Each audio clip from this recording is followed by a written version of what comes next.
Here it is, my promised chart. I'm not sure if you can read it at the distance of the camera. I guess maybe at the end I'll pick the camera up and take it a little bit closer.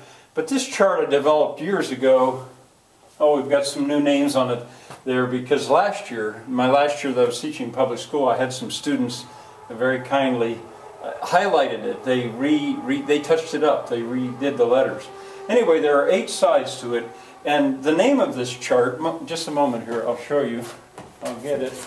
The name of this chart is Words That Must Be Known.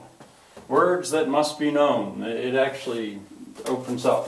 Maybe I'll show you the whole thing later on. But by that I mean here are words that if you're going to understand English grammar, you must recognize these words. Really, you must know them all. I've got 8 sides to it. There are 8 parts of speech: nouns, verbs, adjectives, adverbs, pronouns, prepositions, conjunctions are here, and interjections are here. Some are not as important as others. Nouns, and each one has a side. Nouns, I have very little to say about nouns. Here are the inflections that you make with nouns.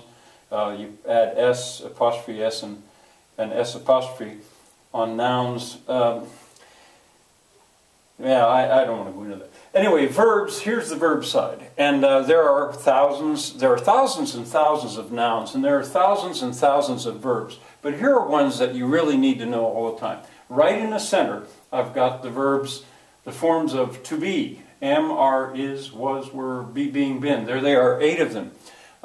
Here are the linking verbs.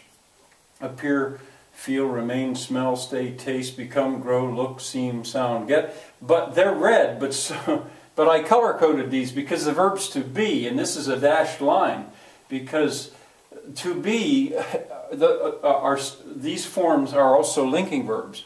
Now the helping verbs, the ones that I just told you about, have, has, had, do, does, did, shall, should.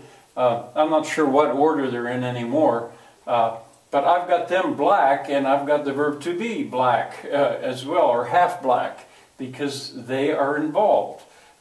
There are the helping verbs. There are the linking verbs.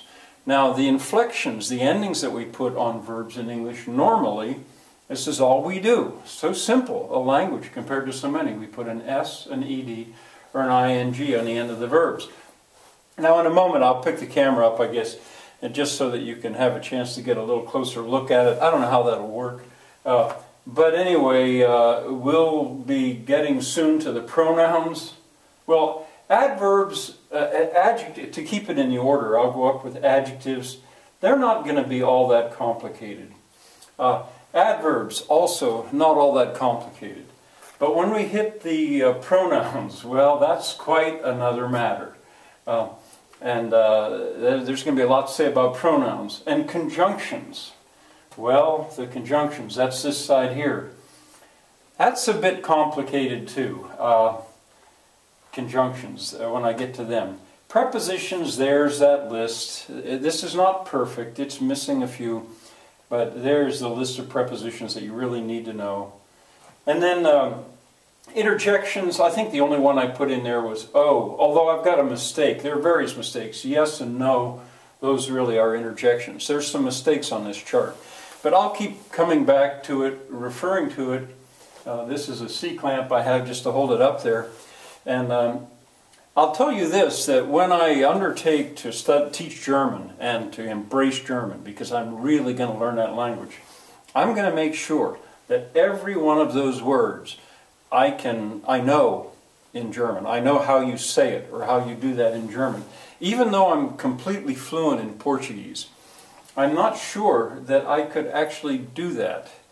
But at the moment I care more about German. So I think that this chart actually would work as a way to go, well, we'll find out, as a way to go into a language. Because when I teach German, I'm certainly going to be showing you this. All right, here, sorry, I'm going to approach the camera. I'll pick it up. We'll walk closer. And I'll try to not put my hand right in front of the lens. We'll go a little bit closer. Oh, I can see the back, that helps. And that way, well, I suppose you don't have to see the whole chart. There are the verbs, there's the adverbs, there's the prepositions. This is stuff I have to say about nouns. Arguably the word that. You could say that might be the most interesting word in the entire English language. Alright, there are pronouns, and now I'll come back to the whole chart again, and there you go.